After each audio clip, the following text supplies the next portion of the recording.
ago, we looked at the poor treatment of mentally ill cops. But in Western Australia, cops can't even make a claim. And it's all thanks to a weird legal loophole, which actually begs the question, what kind of a boss is the Queen? Alcoholism, suicide, bankruptcy. It's like a virus. It's like there's this plague inside the WA Police Force. They're cast aside, they're thrown in the bin, they're discarded, nobody cares for us. Once you leave the agency, you're no use to anybody. In every workplace in Australia, if your job causes you pain and suffering, you can claim workers' compensation. That is, unless you're a police officer in Western Australia. We swear allegiance to the Queen and we're officers of the Crown. Every other state has the same deeming provisions, but they also have provisions which state that they are employees as well. In Western Australia, the government has seen fit not to implement this scheme. It means that we are specifically and legislatively excluded from coverage by workers' compensation. This century-old legal loophole means the state government isn't responsible for its police force. Queen Elizabeth is. So Wendy Kennedy went straight to the top. I said, I'm going to write to the Queen. I put my hand up and said, I swear to serve my Queen. And does she know that I'm living in poverty, bankrupt? How do you survive? The only avenue really that's open to a lot of our members is approaching Centrelink.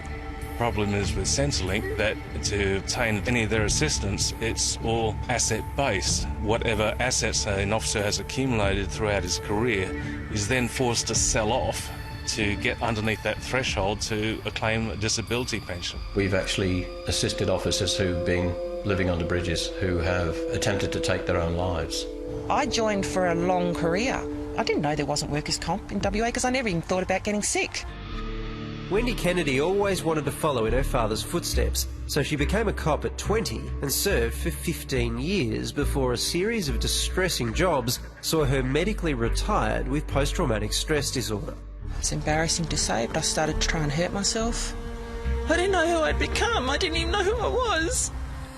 Without the option of compensation and too traumatised to work, Wendy was completely reliant on her husband. But the stress drove the couple apart, and in 2008, Wendy found herself on her own with no income and 4 daughters to care for. I'm on a New Start and a family payment. You know, it doesn't even cover my rent and food for the week.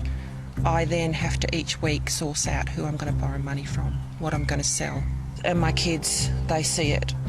Wendy put her life on the line for the citizens of Western Australia on multiple occasions, and to be treated like this is quite disgraceful.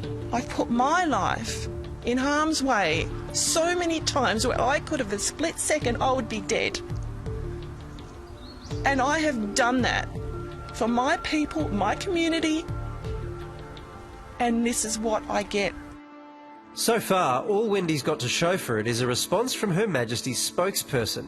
While the feelings that prompted you to write as you did are understood, this is not a matter in which the Queen would intervene. I actually did get a letter back stating that she couldn't really do much herself. She refers it back to the Governor-General, who refers it back to the Attorney-General within the state, and then we get told nothing can be done because it's a state policy.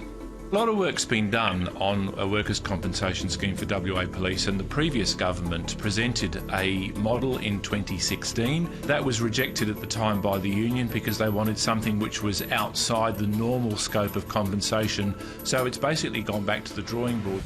The Commissioner is confident a compensation scheme will be introduced in future, but he's worried about people like Wendy who've needed help for years. If there is a scheme implemented in Western Australia, or probably when, that will only apply from the time that it is implemented, so it won't be retrospective.